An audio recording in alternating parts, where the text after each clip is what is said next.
এবার দেখব পিঠা বানায় বাঘ। এক বনে বাস করত এক বাঘ।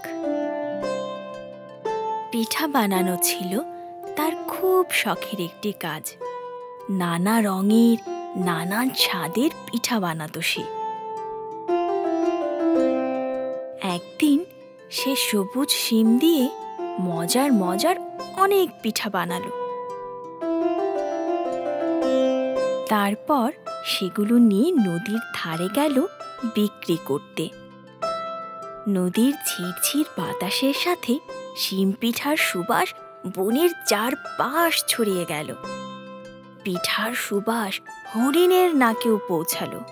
তার খুব ইচ্ছে হলো পিঠা খাওয়ার, কিন্তু বাঘের ভয়ে সে কিছুতেই তার সামনে আসতে সাহস পেল না। এইদিকে দুপুর গড়িয়ে সন্ধ্যা নেমে এলো, কিন্তু এখন পর্যন্ত বাঘ একটিও পিঠা বিক্রি করতে পারল না। খুব হতাশ হয়ে অবশেষে সে বাড়ির পথে রওনা হলো। আর মনে মনে বলল, একটা পিঠাও বিক্রি করতে পারলাম না। এত মজার পিঠা, তবু কেউই কিনতে এলো না। বাড়ি ফিরল বাঘ।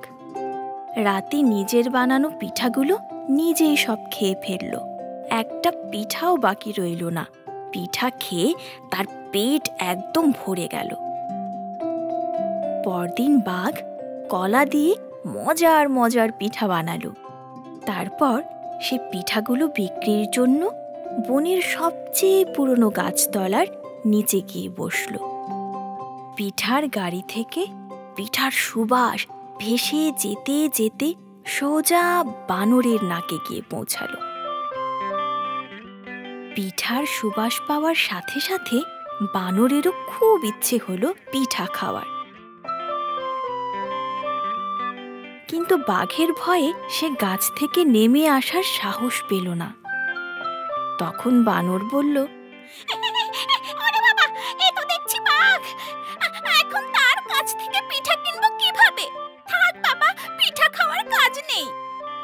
এরপর সকাল গড়িয়ে দুপুর হলো, কিন্তু তার একটা পিঠাও বিক্রি হলো না। আসলে বাঘের ভয়ে কেউ তার পিঠা কিনতে আসেনি। কি আর করা, হতাশ হয়ে বাঘ তার পিঠাপুলি নিয়ে বাড়ি ফিরে এলো। বাড়ি ফিরে এসে রাতে পিঠাগুলো সে মজা করে খেয়ে নিল। একটা পিঠাও বাকি রইল না। পিঠা খেয়ে বাঘের পেট ইয়া বড় হয়ে গেল। পরের দিন বাঘ বানালো মিষ্টি আলুর পিঠা। এবার সে পিঠা বিক্রির জন্য গেল বনের ধারের এক খোলা মাঠে।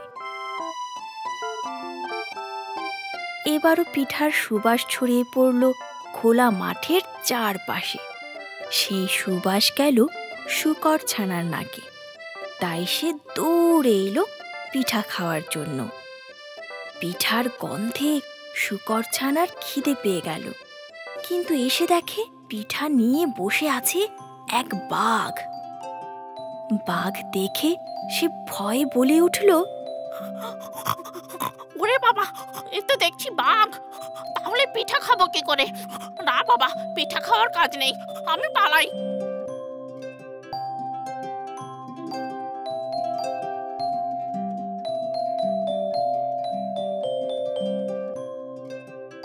শূকর ছানার পিঠা খাওয়া হলো না।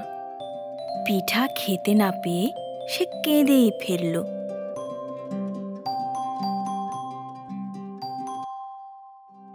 আজও দুপুর পর্যন্ত কোনো বেচা বিক্রি হলো না বাঘের। সে তো খুব দুঃখ পেল। পিঠা নিয়ে ফিরে গেল বাড়ি। সেদিন রাতেও বাঘ একাই তার বানানো সব পিঠা খেয়ে ফেলল। আর এত এত পিঠা খেয়ে তার পেট বেলুনের মতো ফুলে উঠল। চতুর্থ দিন বাঘ আর কিছু বানালো না। সে চিন্তা করল, কেউ তার বানানো পিঠা কিনতে আসে না কেন? এর কারণ খুঁজে বের করতে হবে। বাইরে বেরিয়ে বাঘ দেখল একটা সবুজ টিলার ওপর হরিণ, বানর আর শূকর বসে আছে। বাঘ চুপি চুপি ঝোপের আড়ালে লুকিয়ে তাদের কথা শুনতে লাগলো। বানর বলল, বাঘের পিঠার কি মজার সুগন্ধ, কিন্তু একটাও পিঠা খেতে পারলাম না। শূকর কান্নার সুরে বলল, এমন মজার পিঠা খেতে না পারলে আমি মরেই যাব। হরিণ বলল, কিন্তু আমরা সবাই যে বাঘকে ভয় পাই, তার কাছ থেকে পিঠা নিয়ে খাবো কিভাবে? এসব কথা শুনে বাঘ বুঝতে পারল আসলে সবাই ভয়ে তার পিঠা কিনতে আসেনি। বাঘ মনে মনে বলল, আচ্ছা, তাহলে এই ঘটনা।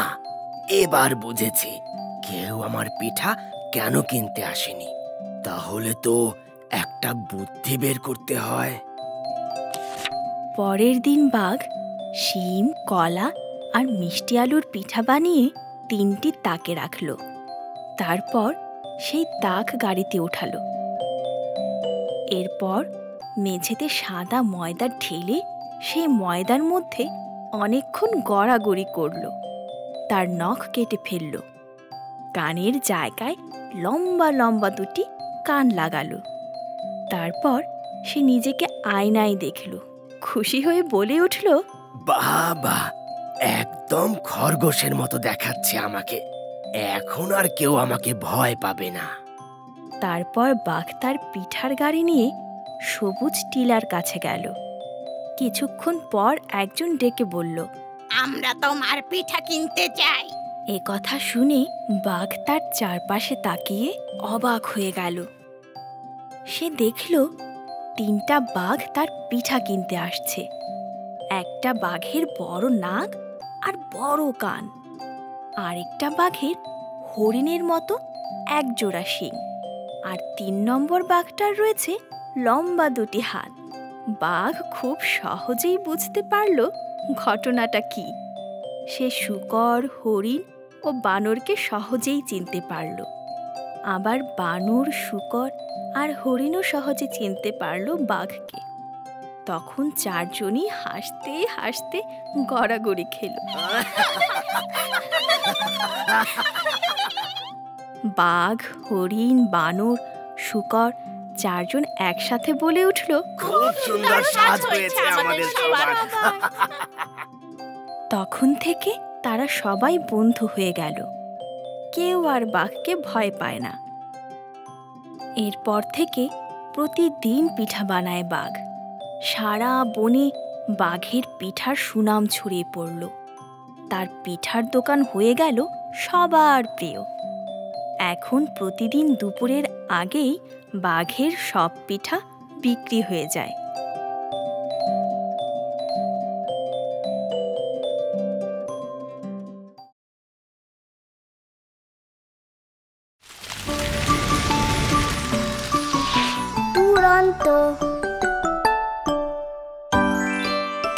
ফেসবুকে ফলো করো এবং ইউটিউবে সাবস্ক্রাইব করো দুরন্ত টিভি।